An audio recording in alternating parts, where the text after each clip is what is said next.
Hello बच्चों, नमस्ते आप सबको। कैसे हैं आप सब? आई होप कि आप सब अच्छे हैं, अपने घर पे इंजॉय कर रहे हैं, छुट्टियों को बढ़िया से मज़े ले रहे हो, लॉकडाउन का फ़ायदा उठा रहे हो खूब। तो आज मैं तुम्हारे लिए एक नया सिलेबस, एक नया कोर्स लेकर के आई हूँ। एक नया कोर्स मैं स्टार्ट करने जा रही हूँ। नया कोर्स क्या है? क्लास 11th का मैं लेके चल रही हूँ। अभी जो मैं लेके आई हूँ वो लेके आई हूँ मैं क्लास 11th का। तो ये वीडियो है वो काफ़ी यूज़फुल है उन बच्चों के लिए जो अभी 11th क्लास की केमिस्ट्री पढ़ने वाले हैं, या जो 12th में भी हो चुके हैं बट उनका 11th का जो बेसिक है वो अभी तक ख़राब है। तो यहाँ पे जो हम बात करने वाले हैं वो ये कि सबसे पहले कि हम यहाँ पे क्या पढ़ेंगे। ठीक है, मैंने स्टार्ट करनी है 11th की केमिस्ट्री। तो जब मुझे 11th की केमिस्ट्री को स्टार्ट करना है तो मैं उसको किस तरीके से कर सकती हूँ, मेरी क्या प्लानिंग होनी चाहिए, मेरी क्या स्ट्रेटजी है पूरे सिलेबस को लेकर के, या फिर बच्चों के अकॉर्डिंग मैं किस तरीके से प्लान करने वाली हूँ, वो पूरी प्लानिंग में इधर लेके आई हूँ। अभी जो मैंने यहाँ पे लिखा हुआ है कि सिलेबस सबसे पहले, ठीक है, क्लास 11th, और फिर लिखा केमिस्ट्री बाय पूजा यादव। तो इससे तुम समझते गए होंगे कि my name is Pooja Yadav. बहुत सारे स्टूडेंट्स मेरे को जानते भी हैं, और जो नहीं जानते उनके लिए मेरा अभी इंट्रोडक्शन है कि my name is Pooja Yadav and I am MSc chemistry. Okay, so यहाँ पर जो मैं लेके आई हूँ रसायन विज्ञान की मूल अवधारणाएं, परमाणु संरचना, ये सब क्या है? ये सब तुम्हारा है सिलेबस, 11th की केमिस्ट्री का सिलेबस। और वहाँ पे मैंने इनके मार्क्स भी डिवाइड किए हैं, मतलब इनका 70 का तुम्हारा पेपर होता है अराउंड, और उनका मतलब मैंने एक रेशियो निकाल करके, एक एस्टिमेटेड रेशियो निकाल करके इनका मार्क्स डिस्ट्रीब्यूट किया है, जो पुरानी बुक्स के अंदर भी होता है उसी तरीके से। ये जो मार्क्स है ये ऊपर नीचे हो सकते हैं, ये फिक्स नहीं है कि मतलब 5 मार्क्स का ही है, ऐसा नहीं होता है। वो कई बार एग्जाम बेस्ड ऊपर नीचे होता रहता है, और इस बार तो वैसे भी NCERT का हो गया है, तो क्या हो जाएगा, NCERT के अकॉर्डिंग इनका नंबर चेंज भी हो सकता है। ठीक है, अब यहाँ पे जो मैंने लिखा हुआ है वो है सिलेबस। तो ये सिलेबस इसलिए लिखा है कि तुम्हें थोड़ा सा आइडिया हो कि हम कहाँ से शुरू करने वाले हैं।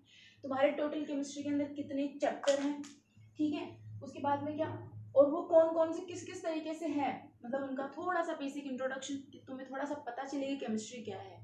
क्या होता है कि बच्चों को 11th में आते ही, जिन बच्चों ने साइंस स्ट्रीम ली है, ठीक है, साइंस स्ट्रीम में फिजिक्स, केमिस्ट्री, मैथ्स, बायो, ये सारे चीज़ें चलती हैं, तो कोई PCM लेता है, कोई PCB लेता है। तो इन सब में PCM और PCB में देख लो C जरूर है।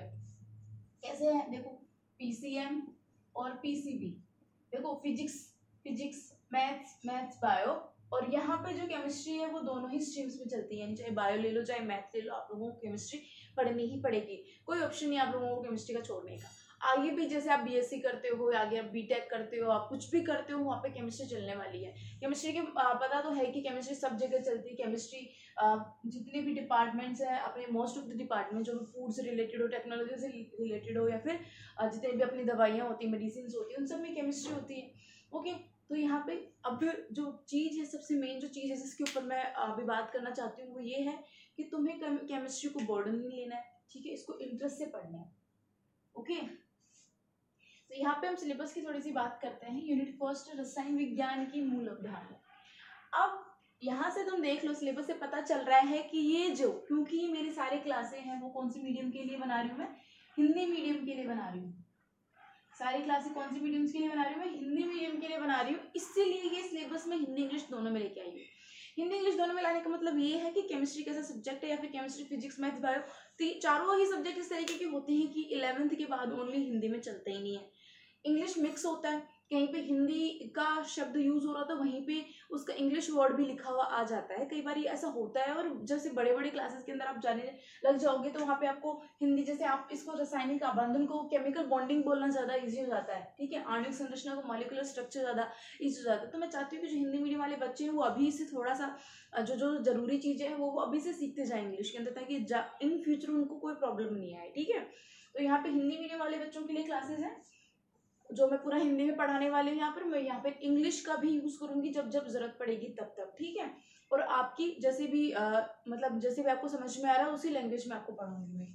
ये जो फर्स्ट जो यूनिट की हम बात करते हैं वो यूनिट है रसायन विज्ञान की मूल अवधारणाएं, यानी बेसिक कंसेप्ट ऑफ केमिस्ट्री। ये देखो सबसे पहला चैप्टर है केमिस्ट्री के अंदर, तुम्हारे सबसे पहला चैप्टर ये दिया हुआ है कि रसायन विज्ञान की मूल अवधारणाएं क्या होती हैं, बेसिक कंसेप्ट क्या है केमिस्ट्री के। ठीक है, अब बेसिक कंसेप्ट क्या है केमिस्ट्री के, तो केमिस्ट्री के बहुत सारे कंसेप्ट हैं जो बहुत बेसिक और बहुत अच्छे कंसेप्ट हैं, वो तुम्हारे अभी दिए हुए हैं। ठीक है, तो जो मैं ये कह रही हूँ कि बेसिक कंसेप्ट ऑफ केमिस्ट्री क्या है कि यहाँ पर इस चैप्टर से तुम्हें एक्चुअली वो सारे टर्म्स पता चलती हैं जो केमिस्ट्री के अंदर इन डिटेल यूज होती हैं, वो सारे टर्म्स, वो सारे फॉर्मूलाज, वो सारी कैलकुलेशन, वो सारी बेसिक चीज़ें तुम लोग यहाँ से सीखोगे जो पूरी केमिस्ट्री को आगे सॉल्व करने में हेल्प करती है। ठीक है, उसके बाद में जो है वो है परमाणु संरचना, आवर्त सारणी, रासायनिक आबंधन तथा आणविक संरचना। अब तुम बोलोगे कि मैडम ये इतना जोर क्यों डाल रहे हो, आप एक सिलेबस लेकर के आए हो, उसके बाद में आप हमें चैप्टर करवाने वाले हो, केमिस्ट्री ही क्यों, हम केमिस्ट्री ही क्यों पढ़े। तो केमिस्ट्री देखो बच्चों क्या होता है, बच्चे फिजिक्स को पढ़ लेते हैं क्योंकि फिजिक्स से बच्चे डरते हैं, ठीक है, और मैथ्स भी पढ़ लेते हैं क्योंकि मैथ्स वो इंटरेस्ट से लेते हैं। ऐसे बायो वाले बच्चों के साथ में होता है, फिजिक्स से वो डरते हैं, उनको टफ लगती है तो वो पढ़ लेते हैं। बायो वाले बच्चों को बायो थोड़ी सी ईजी लगती है तो वो उनका अपना सब्जेक्ट होता है, पढ़ लेते हैं। ठीक है, फिजिक्स पे थोड़ा सा फोकस बच्चे ज्यादा ही करते हैं क्योंकि उनको एक फोबिया होता है कि कहीं कुछ हो ना जाए इसमें। उसके बाद बचता है केमिस्ट्री। तो केमिस्ट्री को बच्चे क्या कर लेते हैं, थोड़ा सा हल्के में ले लेते हैं। ठीक है, इसमें देखो 3 तरीके के बच्चे होते हैं। ठीक है, 3 तरीके के स्टूडेंट होते हैं जिनको केमिस्ट्री क्या लगती है, टफ लगती है, और कुछ होते हैं जिनको क्या लगती है, इजी लगती है। मतलब मान लो कि 20% जो स्टूडेंट्स हैं उनको क्या लगेगी, केमिस्ट्री टफ लगेगी, और जो 20% स्टूडेंट्स हैं उनको क्या लगेगी, केमिस्ट्री इजी लगेगी। बट कितने बच गए, 60% स्टूडेंट्स ऐसे हैं जिनको क्या केमिस्ट्री कैसी लगती है, कंफ्यूजिंग लगती है। और बहुत सारे बच्चों से, बहुत सारे तुम्हारे बड़े भाई बहन हैं उनसे सुना होगा, अरे नहीं केमिस्ट्री तो बहुत बड़ी कंफ्यूजिंग है, बड़ी बुरी बुक है, बड़ा बुरा सब्जेक्ट है, हमें समझ में नहीं आता है। तो ये जो समझ में नहीं आता वो बच्चे होते हैं जो ऑल्टरनेट तरीके अपनाते हैं। मतलब किसी सब्जेक्ट को इन डिटेल पढ़ने की जगह वो सिर्फ उतना ही पढ़ते हैं जितना उनके एग्जाम के लिए ज़रूरी होता है। ठीक है, या फिर वो क्या होता है, इतना ही पढ़ के जाएंगे जितना, जैसे मैंने ले लिया कोई 2 एलिमेंट ले लिए, कार्बन और ऑक्सीजन पे बेस्ड कोई क्वेश्चन है। ठीक है, अब तुम्हें पता है कि केमिस्ट्री के अंदर टोटल अभी तक 118 एलिमेंट यानी 118 तत्व ज्ञात है। तो जब 118 तत्व ज्ञात है तो कोई दो बच्चा है, कोई बच्चा है 2 ही एलिमेंट पढ़ के गया है तो वो 118 तत्वों को कैसे सॉल्व करेगा, वो गया ना कंफ्यूजिंग, ऑटोमेटिक हो जाता है। तो जो कंफ्यूजिंग वाले जो बच्चे हैं क्या करते हैं, इन डिटेल जाने की बजाय क्या होता है, इनको डर लगता है, फोबिया हो जाता है कि केमिस्ट्री हम नहीं पढ़ सकते, 118 तत्व हैं उनके बारे में कैसे जानेंगे, कितना डिटेल है, ये सब उनके दिमाग में चलता रहता है। और उनको वो लोग क्या करते हैं, एक ऑल्टरनेट तरीका ढूंढ लेते हैं कि हम जो आएगा एग्जाम में हम वही पढ़ के चले जाएंगे। ठीक है, तो जो कंफ्यूजिंग वाले होते हैं वो तो पढ़ लेते हैं जो एग्जाम में आने वाला होता है, या फिर जिसका एक स्पेसिफिक क्वेश्चन एग्जाम के अंदर बुक के अंदर दिया हुआ होता है उसको पढ़ के चले जाते हैं। बट ये पता है कि जब तक आप इनके कंसेप्ट नहीं सीखोगे कि किस तरीके से ट्रिक्स को यूज किया जाता है, किस तरीके से आप एक फॉर्मूले से दूसरे फॉर्मूले को फॉर्म कर सकते हो, किस तरीके से इनके रिएक्शंस को हम सोल्व करते हैं, कैसे इनके मॉलिक्यूलर वेट, ये सब चीजें निकाली जाती है। छोटी छोटी चीजें एक एक एलिमेंट की सीखनी पड़ती हैं, तभी जाकर के आपको इन डिटेल ये सारी चीजें आती हैं। तो बच्चे क्या होते हैं, उनको जैसे मैंने बुक के अंदर चलो मान लिया 2 का ही एग्जांपल दे दिया कार्बन ऑक्सीजन का, तो क्या करेंगे, कार्बन ऑक्सीजन ही पढ़ के चले जाएंगे, वो रट के चले जाएंगे, इस चीज को याद करके चले जाएंगे। बट इसकी जगह अगर नाइट्रोजन आ जाएगा तो वो कंफ्यूज हो जाएंगे क्योंकि वो सिर्फ कार्बन ऑक्सीजन पढ़े गए, उनको नाइट्रोजन का मालूम ही नहीं है। जबकि सिर्फ करना कुछ नहीं होता है, आपको सिर्फ कंसेप्ट सीखना होता है और बाद में वो सेम कंसेप्ट सारे एलिमेंट्स में अप्लाई होता है। तो वो थोड़ा सा उनको जोर आता है पढ़ने में, वो एक सीधा तरीका ढूंढना चाहते हैं, सिर्फ उनको पास ही होना होता है, इसलिए वो लोग 60% बच्चे ऐसे होते हैं जिसमें क्या होते हैं, कंफ्यूजिंग होते हैं।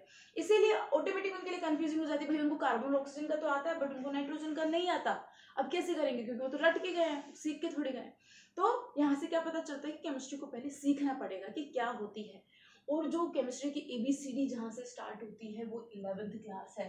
मतलब जैसे हम बचपन में ABCD जिस क्लास से स्टार्ट करते हैं उस क्लास को, बहुत छोटी क्लास होती है अपनी, वैसे ही यहाँ पे जो तुम्हारी साइंस स्ट्रीम्स को लेकर के स्पेशल जो क्लासेस, अभी तक तो तुम इनका सिर्फ बेसिक नॉलेज ले रहे थे, तुम्हें सिर्फ बताया जा रहा था कि आगे ये सब चीज़ें आने वाली हैं, ये भी होता है, ये भी होता है, बहुत छोटे रूप में।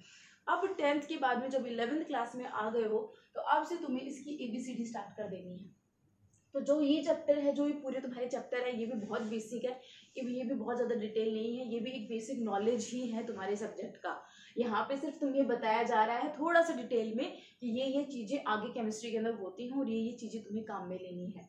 तो ठीक है, तो यहाँ पे जो हम बात करते हैं, अब देखो 20% मैंने टफ वाले बताए, तो 20% जिनको टफ लगती है ये वो बच्चे होते हैं जिनको ना वो समझ में आते हैं ना ढंग से उनको याद होती है। मतलब क्या होता है, केमिस्ट्री को याद करने के लिए भी लिख के याद करने की जरूरत होती है, या फिर थोड़ा सा टफ हो जाता है क्योंकि उसकी रिएक्शंस होती है, एक एक एलिमेंट को लर्न करना पड़ता है इसके अंदर, तो इसके लिए टफ हो जाती है। और ईजी उन बच्चों के लिए होती है जो इनमें एक्चुअली इंटरेस्ट रखते हैं, जो पूरी डिटेल से इसके बेसिक को समझ करके इसके अंदर पढ़ते हैं और आगे अपने पेपर को अपने नॉलेज से सॉल्व करते हैं, ना कि रट करके। तो यहाँ से तुम्हें क्लियर हो गया होगा कि तुम्हें केमिस्ट्री सीखनी तो पड़ेगी। ठीक है। और केमिस्ट्री सीखने में बहुत ईजी है, जितनी ईजी फिजिक्स और मैथ्स नहीं है उससे कहीं ज़्यादा ईजी केमिस्ट्री है। अगर आप एक बार इसको अच्छे से पढ़ते हो, केमिस्ट्री में अपना इंटरेस्ट बनाते हो, तो सबसे अच्छा सब्जेक्ट है, सबसे कम टाइम कंज्यूमिंग है, ये बहुत ज़्यादा टाइम नहीं लेता आपका। अगर आपने एक बार पढ़ लिया, एक बार कोई कंसेप्ट पढ़ लिया है, वो कभी नहीं भूलोगे आप। सब चीज़ों में कंसेप्ट चेंज हो जाएंगे, इसमें नहीं होंगे। इसके कंसेप्ट बहुत क्लियर है और बहुत टफ नहीं है, बहुत ईजी है, बहुत बेसिक है। और मोस्ट ऑफ द कंसेप्ट तो ऐसे होते हैं जो हमारी बेसिक और डेली लाइफ से क्या होते हैं, रिलेटेड होते हैं। तो यहाँ पर वो 20% जो रेशियो है ना, इसके अंदर आना है मेरे सारे स्टूडेंट्स को। मैं पूरी कोशिश करूंगी कि मैं उनको इतने अच्छे तरीके से चीज़ें एक्सप्लेन कर पाऊँ, वो इतना इंटरेस्ट लेके पढ़ें कि वो इन 20% के रेशियो को इंक्रीज करके 60 और 20-80% रेशियो ये हो जाए। ओके, इन 20% का हम कुछ नहीं कर सकते। और 20% को डर होता है, फोबिया होता है सब्जेक्ट का, वो बस उतना ही करेंगे जितने से वो पास हो सकते हैं। ओके, तो अभी जो हम बात करते हैं वो बात करते हैं अब सिलेबस की। ठीक है, सिलेबस की कैसे बात करते हैं कि सबसे पहला जो तुम्हारी यूनिट दी हुई है केमिस्ट्री के अंदर, वो दे रखी है रसायन विज्ञान की मूल अवधारणाएं, यानी बेसिक कंसेप्ट ऑफ केमिस्ट्री। तो इसमें मैंने अभी भी बताया आप लोगों को, इसमें वो सारे टर्म्स है केमिस्ट्री के जो आगे तुम जितनी भी केमिस्ट्री आने वाली है उन सब में आप यूज करते हो। तो ठीक है, उसके बाद में जो सेकंड चैप्टर है वो है परमाणु संरचना, यानी एटॉमिक स्ट्रक्चर। तो जो तुम्हारा कोर्स है, जो तुम्हारा सिलेबस है केमिस्ट्री का, 11th क्लास की केमिस्ट्री का, बेसिकली यहीं से स्टार्ट होता है। मतलब मैं इसको ABCD का A मान सकती हूँ एटॉमिक स्ट्रक्चर को। क्यों? क्योंकि यहाँ पे जो हम पढ़ेंगे वो यहाँ पे एटॉमिक स्ट्रक्चर तो पढ़ेंगे कि क्या होती है, कैसी आई है, किस तरीके से कौन से साइंटिस्ट ने इनके बारे में बताया है, उसके बाद में हम इसको किस तरीके से रिफॉर्म कर सकते हैं। बट उससे पहले हम जानेंगे कि व्हाट इज एटम। अब पूरी केमिस्ट्री एटम मॉलिक्यूल्स इन सबसे बनी हुई है, तो सबसे पहले इनके बारे में इंफॉर्मेशन होना जरूरी है। तो यहाँ पे सबसे पहले परमाणु संरचना से पहले हम जानेंगे सबसे पहले परमाणु के बारे में। तो ये क्या हो जाएगा, एक तरीके से ए हो जाएगा। उसके बाद में है आवर्त सारणी यानी पीरियोडिक टेबल। मतलब यहाँ पे जितने भी एटम एलिमेंट्स के बारे में हम यहाँ पे पढ़ेंगे, 118 एलिमेंट्स के बारे में जो हम यहाँ पे जानेंगे कि किस तरीके से इनकी खोज हुई है, किस तरीके से ये आगे हमें मिले हैं, उनका हम इन डिटेल एलिमेंट, एक एक एलिमेंट का जो एक डिटेल स्टडी करेंगे वो होगी पीरियोडिक टेबल। क्योंकि पीरियोडिक टेबल एक ऐसी टेबल है जिसके अंदर जितने भी एलिमेंट है उनको उनकी प्रॉपर्टीज के अकॉर्डिंग क्या किया गया है, उसके अंदर रखा गया है। पीरियोडिक टेबल के अंदर उनको जगह दी गई है, स्टेबलाइज किया गया है। उनकी जो क्या प्रॉपर्टीज है, जैसे होती है ना, क्लास के अंदर 20 तरीके के बच्चे होते हैं, तो जो 20 बच्चों के अंदर अगर 2 तरीके के बच्चे भी सेम तरीके के, मतलब 2 इंटेलिजेंट है तो उनकी एक अलग लाइन बना दी, फिर उनसे तो थोड़ी कम इंटेलिजेंट है उनकी 2 अलग लाइन बना दी। तो इस तरीके से ही प्रॉपर्टीज के अकॉर्डिंग पीरियोडिक टेबल के अंदर जितने भी एलिमेंट्स हैं उनको रखा गया है। तो उसके बारे में हम इन डिटेल पढ़ेंगे। तो इन एलिमेंट्स के बारे में जानने से पहले हम किसके बारे में पता होना चाहिए कि एलिमेंट एक्चुअली होता क्या है, आया कहाँ से, किन से बना है, कैसे इनकी डिस्कवरी हुई है, और कौन इलेक्ट्रॉन होता है, कौन प्रोटॉन होता है, कौन न्यूट्रॉन होता है, कौन से में मतलब हम कोई भी एलिमेंट है उसमें न्यूट्रॉन कैसे निकालते हैं, प्रोटॉन कैसे निकालते हैं, ये सारी चीजें हमें यहाँ से पता चल जाती हैं। तो देखा, ये पढ़ने के लिए हमें कहीं ना कहीं इसकी जरूरत पड़ गई। तो ये हो गया केमिस्ट्री का बी। ठीक है, अब उसके बाद में रासायनिक आबंधन तथा आणविक संरचना। रासायनिक आबंधन का मतलब होता है chemical bonding and molecular structure. तो इतना तो सुना ही होगा कि जो मॉलिक्यूल्स होते हैं किससे बनते हैं, एटम से मिलकर के बनते हैं। सारे एटम्स यानी परमाणु मिलाकर के क्या बनाते हैं, आणविक संरचना बनाते हैं, मतलब अणु बनाते हैं। परमाणु मिलकर के क्या बनाएंगे, अणु बनाएंगे। देखो, परमाणु सारे मिलते हैं, बहुत सारे परमाणु मिलेंगे और क्या बनाते हैं, अणु। इन सब चीजों के बारे में हम जब चैप्टर चलेगा बहुत डिटेल से बात करने वाले हैं, बताऊंगी कैसे परमाणु बनता है, कैसे अणु बनता है, कैसे पदार्थ बनता है इनसे। ठीक है, तो अब देखो यहाँ से जब परमाणु से अणु बन रहा है तो हमें पहले क्या पढ़ना पड़ेगा, पहले तो हमें परमाणु की जानकारी लेनी पड़ेगी कि परमाणु क्या है, इसीलिए मैंने इसको ए बोला। फिर उसके बाद में जब तुमको अणु पढ़ना है तो तुम यहाँ तक आओगे। ठीक है, उसके बाद में सारे एलिमेंट मिलकर के कंपाउंड्स बनाते हैं। तो कंपाउंड्स कैसे बनाएंगे, तो उनके बीच में एक बॉन्ड हो जाएगा। ठीक है, एक बॉन्ड होगा, तो उन बॉन्ड्स को हम क्या बोलते हैं, केमिकल बॉन्डिंग। केमिकल बॉन्डिंग काफी टाइप्स की होती है। ठीक है, तुम्हारे जो अभी आएंगे सिलेबस में वो उस अकॉर्डिंग हम आगे आगे करते जाएंगे। उसके बाद में जो 5th है यूनिट है द्रव्य की अवस्थाएं, यानी जो द्रव्य होता है, जो मैटर होता है, उसकी कितनी अवस्थाएं होती है। वैसे तो स्टेट की सबको पता है, पदार्थ की 5 अवस्थाएं होती हैं। ठीक है, पर यहाँ पर जो तुम्हारे हम काम में लेंगे वो लेंगे, अभी तुम्हारे जो आई है सिलेबस में 2 आई है और बेसिकली शायद तुम 3 ही पढ़ोगे, क्योंकि जो 2 है स्टेट है वो इतनी इन डिटेल अभी इतनी डिस्कवर्ड है नहीं वो। तो हम जो बात करते हैं वो अभी जो तुम्हारे सिलेबस में वो है गैस और द्रव्य, यानी गैस है और दूसरा क्या है, लिक्विड है। और जो इसकी तीसरी स्टेट है सॉलिड स्टेट, वो तुम लोगों को कहाँ मिलेगी, 12th क्लास के अंदर मिल जाएगी। तब तुम्हें समझ में आ गया किस तरीके से 11th क्लास कनेक्टेड है 12th क्लास से। मतलब तुम्हें 11th पढ़ना ही पड़ेगा। बहुत सारे बच्चे होते हैं ना 11th में पढ़ाई नहीं करते हैं बट 12th में जाकर के पढ़ने लगते हैं। तो 12th में जाकर के पढ़ने जो लगते हैं वो सिर्फ बाद में रटने का ही काम करते हैं। मतलब वो 60% कंफ्यूजिंग में आते हैं। क्यों? क्योंकि उन्होंने 11th क्लास का बेसिक सीखा ही नहीं है। जब 11th क्लास का बेसिक नहीं सीखा तो 12th वाला कैसे एकदम से सीख लेंगे। तो क्या करते हैं, याद ही करते हैं, उस चीज को रटने लगते हैं। तो अब देखो ना, जैसे सॉलिड स्टेट पढ़नी है तो उसके पहले हमें कौन से गैसेस और लिक्विड स्टेट के बारे में पता होगा, तभी तो हम सॉलिड को एक्चुअली डिफरेंशिएट कर पाएंगे, एक्चुअली बता पाएंगे कि सॉलिड स्टेट है क्या। तो यहाँ से हमें क्या पता चल रहा है कि 11th क्लास के अंदर जो गैसेस और लिक्विड स्टेट दी हुई हैं उनके बारे में पहले बेसिक नॉलेज लो, उसके बाद में आप सॉलिड पढ़ो, तभी आप 12th के अंदर अच्छा स्कोर कर सकते हो। क्योंकि जो कंफ्यूजिंग बच्चे होते हैं वो इतने 52-60 मार्क्स लेकर के आते हैं, 60% मार्क्स लेकर के आते हैं, इससे ज्यादा वो ला नहीं सकते, क्योंकि रट के इंसान कितना ला सकता है। ओके, तो यहाँ से पता चल रहा है कि 12th क्लास के लिए 11th क्लास कितनी ज्यादा जरूरी है। तो ये तुम लोग बात भी कर सकते हो बच्चों से भी जो 12th वाले हैं, जिनको बेसिक कमजोर है, जो 11th क्लास के अंदर अच्छे से पढ़ा नहीं है 11th को, तो वो लोग भी वीडियोस देख सकते हो। और वीडियोस के अंदर तो बहुत ज्यादा टाइम खराब भी नहीं होता है, ये काफी अच्छा होता है, स्कूल से कोचिंग से उन सबसे अच्छा होता है ये तरीका वीडियोस वाला, ठीक है। उसके बाद 6 जो यूनिट दे रखी है वो दे रखी है ऊष्मागतिकी, जिसको बोलते हैं थर्मोडायनेमिक्स। तो इसके बारे में पढ़ने वाले हैं कि इसमें ऊष्मा क्या होती है, किस तरीके से वो ऑब्जर्व होती है, किस तरीके से वो रिलीज होती है, उन सब के बारे में, कैसे वो रिएक्शंस के अंदर काम आती है, कौन कौन सी ऐसी रिएक्शंस होती है जो ऊष्मागतिकी दर्शाती है, उन सब के बारे में हम डिटेल देखेंगे यहाँ पर। उसके बाद में साम्यावस्था। देखो साम्यावस्था के एग्जाम्पल बताऊं तो जैसे इनके बीच में केमिस्ट्री एक साम्यावस्था का काम कर रही है, पीसीएम पीसीबी, तो इन सब में केमिस्ट्री क्या है, एक लेवल है इनका, एक साम्यावस्था का, ये इक्विलिब्रियम का काम कर रही है। कैसे, जैसे मैंने बोल दिया कि मेरे हाथ में एक तुल्ला है, ठीक है, एक जो होती है तुल्ला है, तो दोनों तरफ मैंने वेट रखा है, इधर भी मैंने 2 kg रख दिया, उधर भी 2 kg रख दिया है, तो वो एक सेम डायरेक्शन में, एक स्पेशल डायरेक्शन में जाते हैं ना, कि दोनों सेम एक इक्वल डिस्टेंस पे है, ठीक है, और इतने ही वेट को वो लोग कवर किए हुए, तो वो जो चीज के बीच में जो बनेगा ना वो इक्विलिब्रियम होता है, यानी वो साम्यावस्था होती है, कि वो दोनों वेट है वो सेम डायरेक्शन में सेम जगह पे खड़े, एक दूसरे के एकदम बराबर समान अवस्था में खड़े हैं, ठीक है। तो ये कुछ इक्विलिब्रियम होता है, इसके बारे में पढ़ेंगे, बहुत अच्छे से पढ़ेंगे, बहुत अच्छे चैप्टर है। अब जो मैं बताऊं, ये 2-3 चैप्टर जो है, ये जो कंपटीशन एग्जाम्स होते हैं, नीट, आईआईटी, जेईई, इन सब के जो एग्जाम्स होते हैं उनके लिए काफी इंपॉर्टेंट होते हैं। यहाँ से डायरेक्ट बहुत सारे अच्छे अच्छे क्वेश्चन, बहुत अच्छे मार्क्स को स्कोर करने वाले क्वेश्चन यहाँ से पूछे जाते हैं। तो बच्चों अगर ये वाले 2-3 चैप्टर हैं, ये सारे चैप्टर हैं इंपॉर्टेंट, सारे से अच्छे क्वेश्चन आते हैं, बट ये 2 फिजिक्स के चैप्टर आ गए तो इनसे काफी अच्छे क्वेश्चन आते हैं और इनसे डायरेक्ट क्वेश्चन आ जाते हैं, ये कंफ्यूजिंग नहीं होते इनसे। तो इनके बारे में बात करेंगे जब हम चैप्टर के बारे में बात करेंगे। उसके बाद में जो 8th चैप्टर है वो है ऑक्सीजन अपचयन अभिक्रियाएं, मतलब ऑक्सीडेशन रिडक्शन रिएक्शंस क्या होती हैं, इनके बारे में पढ़ेंगे। वैसे तुम लोगों ने 10th में पढ़ा है कि ऑक्सीडेशन रिडक्शन रिएक्शंस पढ़ा है, न्यूट्रलाइजेशन रिएक्शंस पढ़ी है, रिएक्शन डिफरेंट टाइप की तुम लोगों ने पढ़ ली है 10th क्लास तक। तो आगे जो हम पढ़ेंगे उनका डिटेल पढ़ेंगे, अभी तक तुम लोगों ने सिर्फ उनकी डेफिनेशन देखा है, उनकी रिएक्शन देखी है और याद कर लिया है, बट अभी हम देखेंगे कि ऑक्सीडेशन रिएक्शंस कितने टाइप की होती है और कितने अलग अलग टाइप के कंपाउंड्स या एलिमेंट्स के अंदर या किन अलग अलग रिएक्शंस के अंदर ये लोग प्रोसीड होती है, इसके बारे में यहाँ पे डिटेल देखेंगे और इन दोनों को साथ में क्या बोलते हैं ये सब, ठीक है। उसके बाद में है हाइड्रोजन। अब हाइड्रोजन तो सबको पता है कि देखो हाइड्रोजन की तो जान है केमिस्ट्री की, मतलब हाइड्रोजन नहीं होगा तो केमिस्ट्री को चलाना कितना मुश्किल हो जाएगा। और फर्स्ट एलिमेंट भी ऐसी है, सबसे स्मॉलेस्ट एलिमेंट है ये पीरियोडिक टेबल का। तो यहाँ पर हाइड्रोजन है, तो हाइड्रोजन के बारे में हम यहाँ पे डिटेल पढ़ने वाले हैं। जिस हाइड्रोजन एक एलिमेंट है ना, तो अगर हम यहाँ तक आए हैं तो हमें इन सब चीज़ों की जानकारी होना बहुत ज़रूरी है। तो यहाँ पर हम हाइड्रोजन के बारे में जानेंगे, कहाँ से आया, कैसे आया है, क्या इसकी थ्योरीज है, किस तरीके से इसकी रिएक्शंस होती है, वो सारे हम डिटेल देखेंगे। उसके बाद देखो एस ब्लॉक तत्व, पी ब्लॉक तत्व। अब देखो यहाँ तक आते आते अब तुम्हें पता चल गया होगा कि मैंने क्यों कहा कि ये 3 चैप्टर ABCD है।